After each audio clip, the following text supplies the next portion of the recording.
yung kaharian ng Diyos. Kaya yung mga tumanggap kay Jesus, na sinasabi nilang ligtas na, papunta yan dito sa bansang Pilipinas dahil dito sila sa Pilipinas paghaharian ni Kristo sa loob ng 1,000 taon. Kaya nandito na po tayo ngayon sa millennial reign of Christ. Tapos na po yung church era. Tapos na po. Dahil yung church, hinihintay nila yung kanilang groom na yung Christ. Dahil ang church yung bride. Pero ngayon, hindi na church yung bride. Ang Pilipinas na po talaga yung bride. Ang hinihintay na lang po natin, yung groom, yung hari na maghahari dito sa bansang Pilipinas. Kaya Pilipinas po yung babae nagikoronahan. Og 12 kabituon. Pilipinas po na ang nagbistig adlaw. Pilipinas ng babae. Dili na babae nga giingon nilang rayna sa habagatan nga babae. No. Pilipinas ng haray na sa habagatan. Pilipinas po ng babae nga gibistihan og adlaw. Kay babae man ang Pilipinas, ang iyang gihulat hari. Dili pod rayna. Kaya babae ang Pilipinas, kaya yung kanyang hinihintay hari. Dahil yun po yung mag-aasawa sa kanya, yung hari na yan. Aasawahin ng hari ang bansang Pilipinas. Yun po yung marriage supper of the Lamb. Dahil kung babasahin mo, doon po sa Jeremiah, ang bansang Israel tinatawag ng Diyos na kanyang asawa dahil ang Diyos yung kanyang bana. Ang bana ng Israel. Kaya galit na galit ang Diyos na si Jehovah sa bansang Israel. Dahil yung Israel nagiging adulterer. Sumasamba sa iba't ibang Diyos. Kahit na si Jehovah na yun ang kanilang Diyos na maoy ilang bana, pero sumasamba sila sa iba't ibang Diyos. Okay? Hindi, basahin natin, hindi si Kristo maghahari ng 1,000 years. Anak ni Kristo ang ilalagay, maghahari lang si Kristo for 7. Hindi po ganon, brother. Magandang pag-uusapan yan, pero mamaya, pag-uusapan natin yan. Si Kristo, anak ng Diyos. Okay? Dahil yung Kristo, espiritu yan. Iba ang Jesus, iba ang Kristo. Yung Jesus, yun po yung ipinanganak ni Maria. Yung physical, yun po yung Jesus. Pero yung Kristo, yun po yung espiritu ng anak ng Diyos na pumasok sa katawan ni Jesus. Kaya si Jesus, tinatawag na Kristo dahil yung espiritu ng Diyos sumasa kanya. Kaya hindi lang si Jesus ang Kristo. Okay? Kahit si David, Kristo yun. Yung unang Kristo sa lupa, yung unang Kristo dito sa mundo, si Adan. Dahil yung Espiritu ng Diyos pumasok doon kay Adan. Yun po yung unang Kristo. Kaya hindi lang si Jesus ang Kristo. Si Jesus tao. Pinasukan ng Espiritu ng Diyos. Yun po mga kapatid. Nung sinabi ni Jesus, I and my Father are one. Correct. Ako at ang Ama ay isa. Pero hindi ibig sabihin na siya na yung Ama. Nung sinabi ni Jesus, ako at ang Ama ay iisa. Correct, walang question doon. Pero hindi ibig sabihin na si Jesus na yung Ama. Iba ang Ama, iba ang Anak. Yan ang dapat maintindihan ng mga naniniwala sa Diyos. Kaya nga, hindi lang si Jesus yung Kristo. Kahit si Dr. Jose Rizal, Kristo yun. Dahil yung Kristo, sugo. Yung Kristo, composed of power, spirit, and wisdom. Espiritu po yan. Kapag ikaw ay papasokan ng espiritu na yan, tatawagin kang Kristo. Okay? Hindi lang si Jesus ang Kristo. Kahit si David, kahit si Solomon, lahat ng may sugo. Kahit si Moses, Kristo yun dahil pinasukan po yun ng Espiritu. Dahil ang sugo sa kay Moses, kukunin ang bayang Israel sa Egypt at dadalhin po sa lupang pangako. Dahil ang sugo sent under God's order. Pinadala. Si Jesus pinadala ng Ama. Dahil wala ng Ama sa Israel, pinadala na lang si Jesus na kanyang anak doon sa Israel. For God so loved the world that He gave His only begotten Son. For God so loved Israel that He gave His only begotten Son sa Israel. Dahil wala na doon ng Ama. Nandoon na siya sa mga pulo ng dagat. Kaya, hindi sabihin mong anak ni Kristo, hindi po. Kristo yung maghahari. Hindi anak. Kristo ang maghahari. Dahil si Kristo anak. Baka sabihin mong apo. Okay? So tuloy-tuloy po tayo. Jeremiah chapter 2 at chapter 4, sinabi po niya dito, at chapter 3, ang Pilipinas po, ang Israel, tinawag na asawa. Okay? Gitawag na asawa ang Israel. Asawa sa Diyos. Monang ang Diyos abughuan kaayo sa iyang asawa.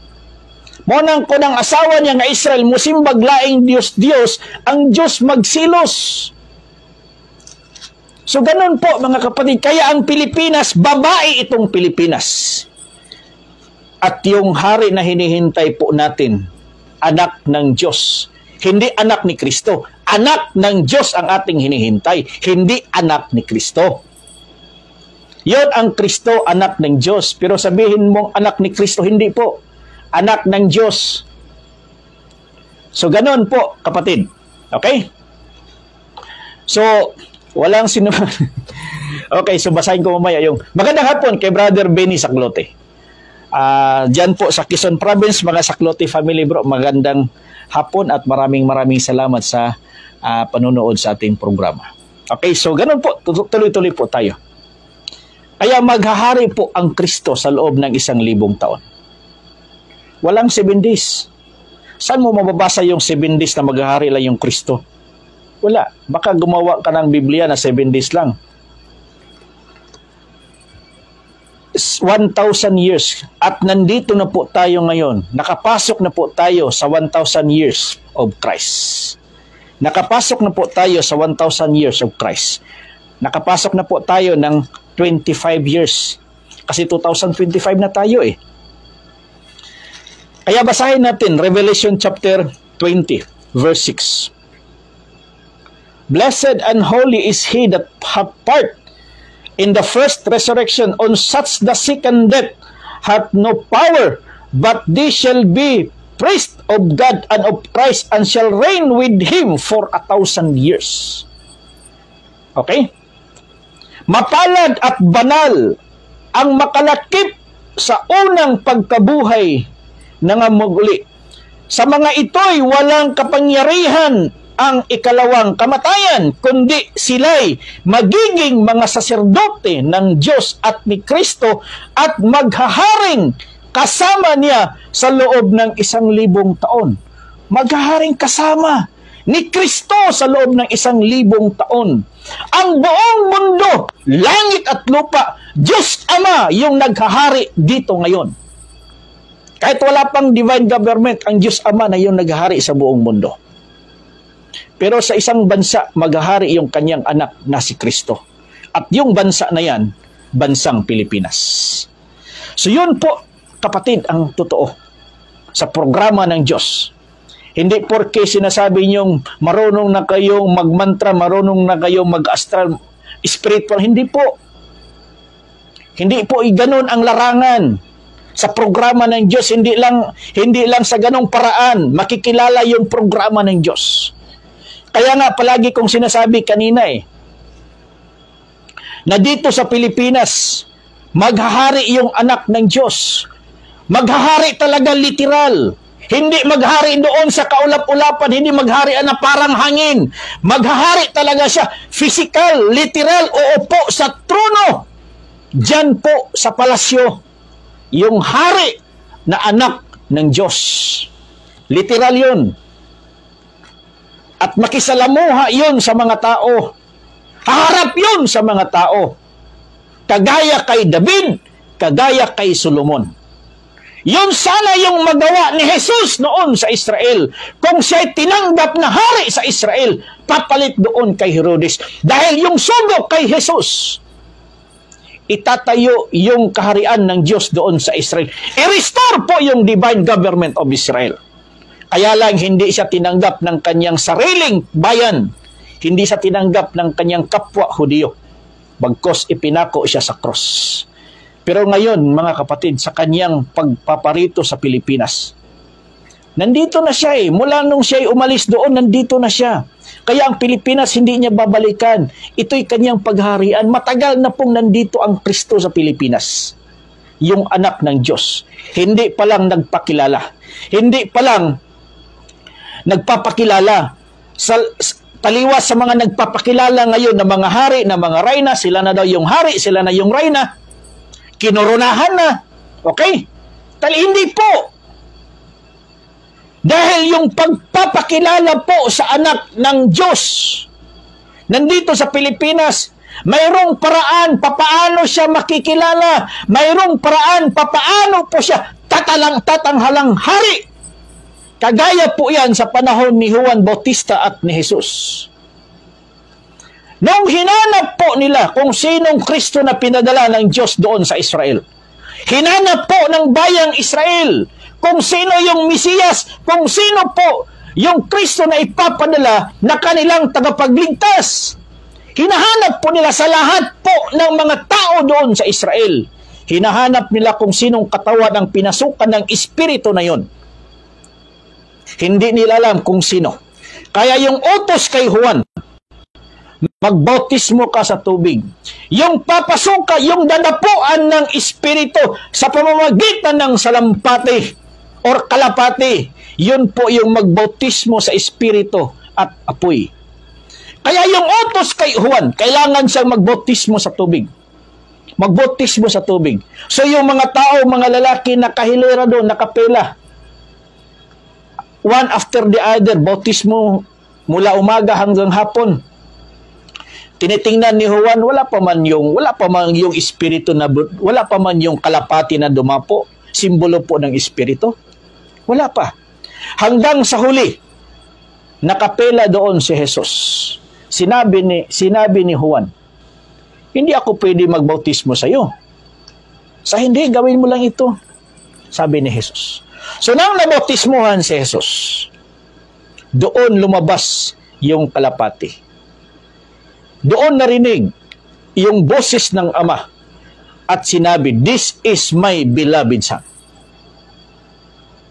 So hindi alam ng mga buong Israel kung sino doon, kung saan doon yung pinasukan ng Kristo. Pero kinakailangan magbautismo si Juan sa tubig dahil yung papasukan ng kalapati na yun, yung espiritu na yun, dadapuan ng kalapati, yun po ang Kristo. Kaya dito ngayon sa Pilipinas, ganon din po yung paraan. Kaya palagi kong sinasabi, yung role po ng Pangulo ngayon, hahanapin niya po yung hari. Na nandito na po sa Pilipinas yung hari. Pero hindi pa lang nagpapakilala. Taliwas sa mga nagpapakilala ngayong hari at reyna. Na kinoronahan na, pero nananawagan na kilalanin sila ng gobyerno. Okay? Taliwas ngayon sa mga reyna at sa mga hari ngayon na kinoronahan na nanawagan na i-recognize sila ng government. Padala ng sulat doon, sulat para i-recognize sila ng government upang kilalanin sila na hari at reyna sa bansa. Walang saysay yung pagkakorona sa kanila. Mali po yun. Dahil ang totoo, yung Pangulo ang hahanap sa totoong hari sa Pilipinas dahil yung Pangulo papasok ng Espiritu ng Diyos upang hanapin niya yung totoong hari sa Pilipinas. Dahil kapag makita na niya yung hari na yan, ituturn over niya yung kanyang kapamahalaan ngayon doon sa hari na yan. At yung declaration po ng presidente, simbolo po yan ng declaration ng buong bansa because he is the representative of the state. Tingnan mo nga yung mga nakoronahan, mga naghari-harian, mga reyna. Ordinaryong tao lang po yung nagkorona sa kanila. Ordinaryong babae lang po yung nagkorona sa kanila. naging reyna at saka hari, ginagawa gaya nilang legal sa kanilang grupo, how much more kung yung magkorona sa iyo, yung mag-declare sa iyo na hari ng Pilipinas ay Pangulo.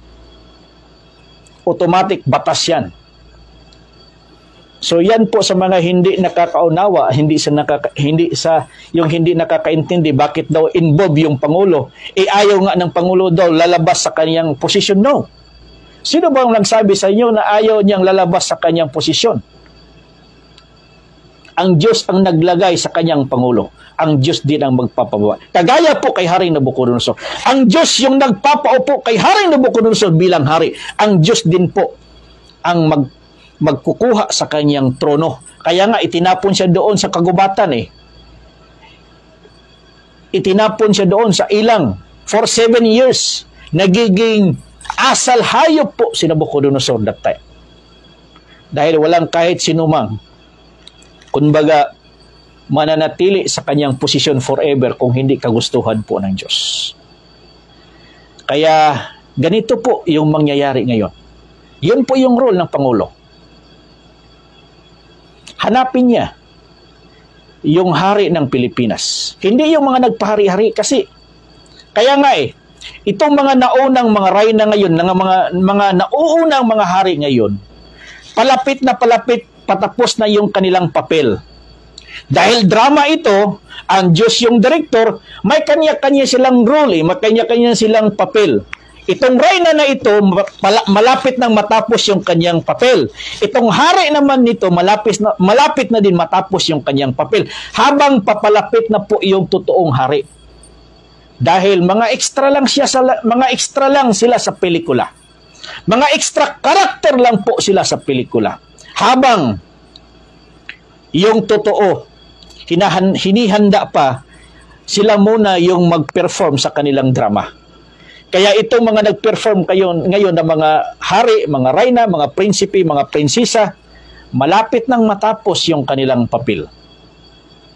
Dahil papasok na po yung totoong hari na anak ng Diyos, pinili po ng Diyos upang mamuno sa bansang Pilipinas. Hindi mamuno sa kakaunting organisasyon lang. Hindi mamuno sa kakunting organization, religious groups or spiritual groups or association. Hindi ganon. Hindi ganon yung pagkahari ng hari ng Diyos. Na mamuno lang sa isang asosasyon, sa isang organisasyon, sa isang simbahan. Hindi po ganon. Yung hari na maghahari sa Pilipinas, saklaw niya ang buong lupa ng Pilipinas. Luzon, Visayas, Mindanao, Sabah, Spratly. Kabuuan po yan. Siya po yung mamuno sa bansang Pilipinas. Spiritual, material. Yan po yung totoong hari na hinahanap po natin. Yan po yung totoong hari na hahanapin po ng mahal na Pangulo. Kaya sa mga nagsasabi dyan na walang kinalaman yung Pangulo, no. Mayroong kinalaman, kapatid. Mayroong kinalaman. Kaya lang, marami lang nagpaatik-atik na sila yung totoo, hindi po.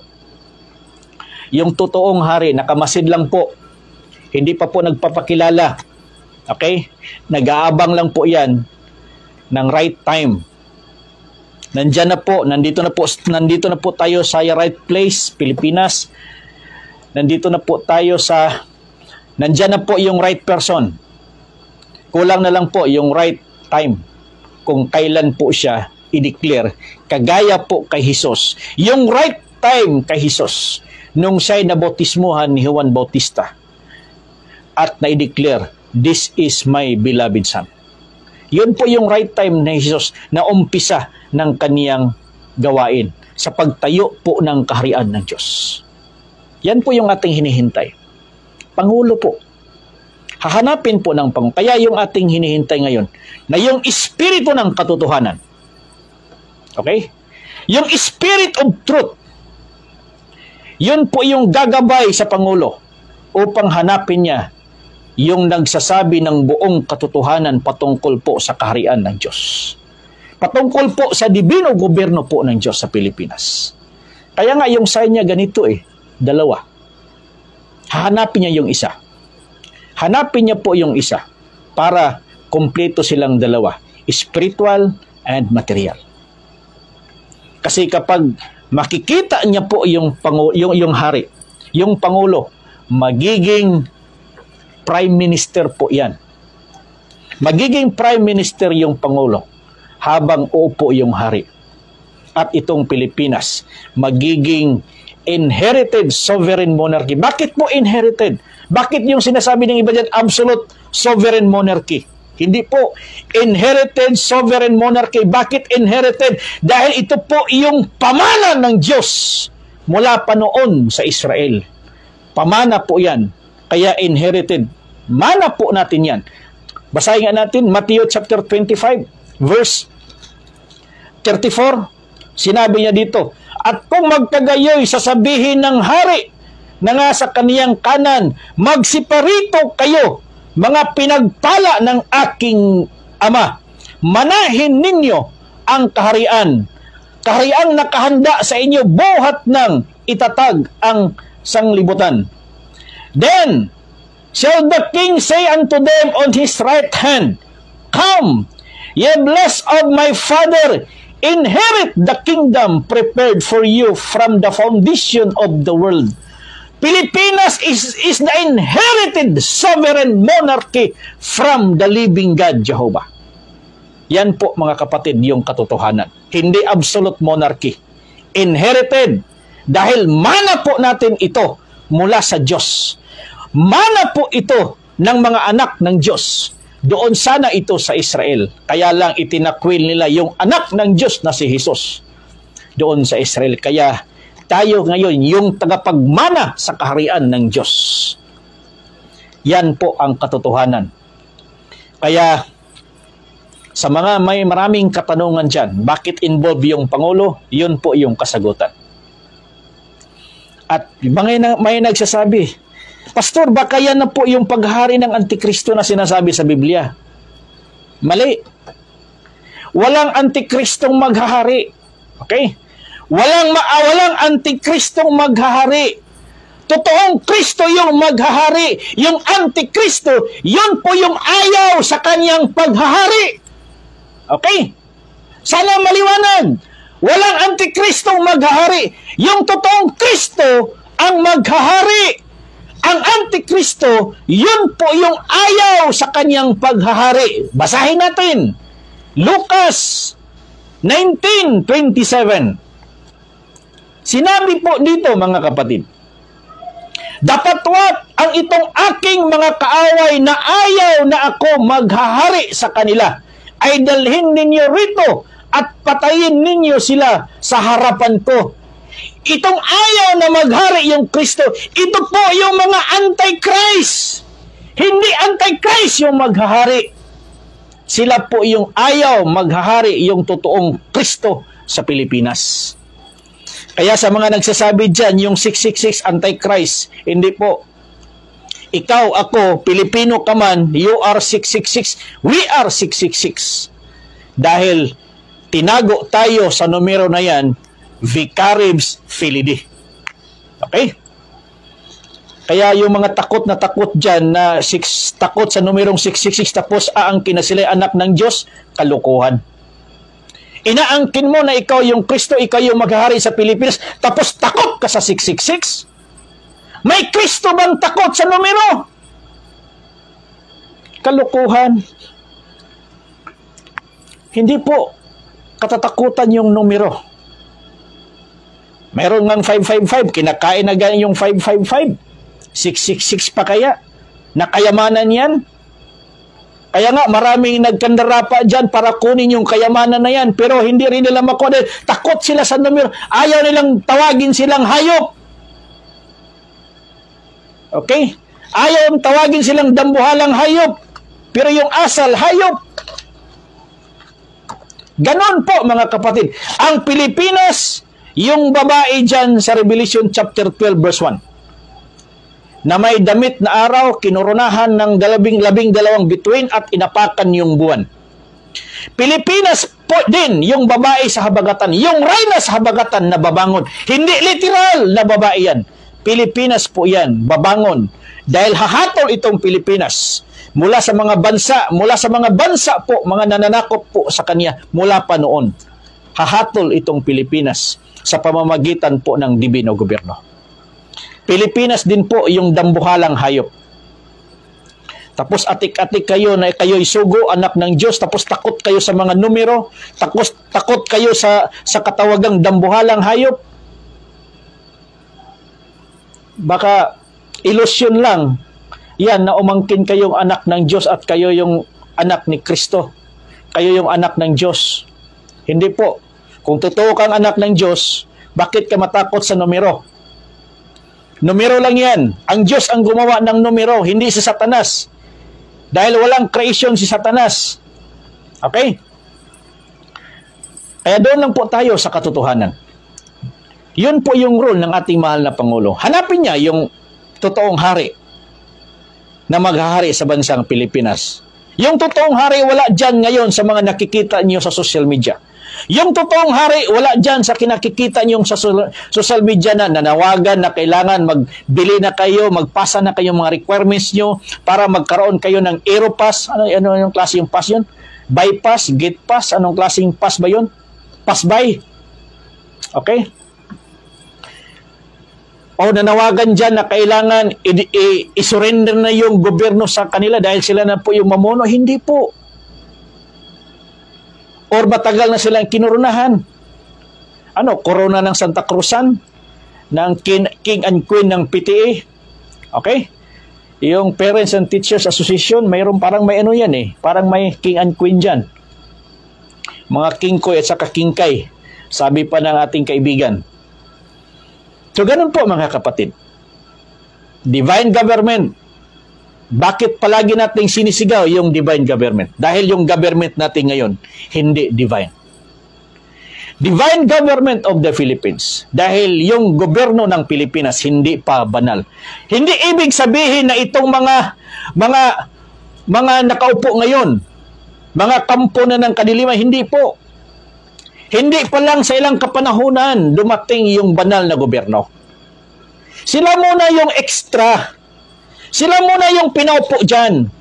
Pero hindi sa kanilang kapanahunan, hindi sa kanilang termino, matutupad yung dibino gobyerno. Ipatutupad ng Diyos yung dibino gobyerno dahil kumating na po yung kanyang sugo, yung kanyang piniling anak na maghahari sa bansang Pilipinas. Hindi Antikristo yung maghahari dahil kahit kailan, hindi maghahari yung Antikristo. Totoong Kristo yung maghahari sa Pilipinas. Yun lang salungat sa kanyang paghahari, yun po yung mga Antikristo. Yun po yung sinasabi niya dyan, dadalhin mo sa aking harapan yung ayaw na ako'y maghari sa kanila at papatayin mo. Yun po ang rule ng Christ. Kung si Jesus noon sa Israel, nangangaral ng kaharian ng Diyos, pero para siyang tupa na dinala doon sa slaughterhouse. Ngayon sa Pilipinas, hindi natupa yung kanyang karakter. Leon po mga kapatid. Leon. Siya na po yung lalapa sa mga gusto niyang lapain. Leon po yung kanyang karakter. Hindi po agila ang karakter po ng Kristo. Leon po. Lion in the